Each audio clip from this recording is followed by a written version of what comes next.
Friend, you have to take that up with God. He's the one you really have a problem with. He's the one you need to be talking about in order to fix it. David, you see, he took it in stride.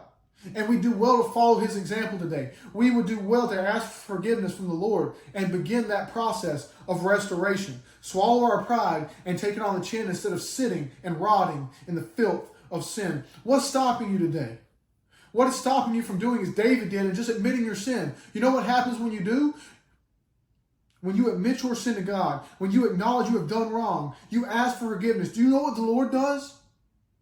He forgives you completely, wholly. Do not misunderstand me. This does not give you the license to continue to live in sin. God's mercy is not to be treated as a get out of hell free card. You can't just live how you want because God will forgive me anyway. That attitude implies repeated willful sin, which implies you were never really sorry in the first place. A repentant heart is truly sorry and seeks to go and sin no more. Will you always succeed? No.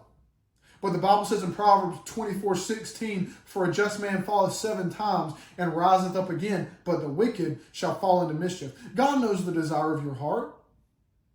He knows whether it's your desire to do better or continue to live in sin. It was in David's heart to do better. He wanted to be restored to that right relationship with God. Can you say the same for yourself today? If you can, and if you accept Jesus Christ as Lord of your life, know that the Lord has put away your sin. You will not die the eternal death of separation from Christ. You will not suffer the fires of hell. Only if Jesus is Lord of your life. If you don't know, get with me. Contact me. We'll go through what it means to be saved. You can leave knowing. You can be rest assured in your relationship with Christ.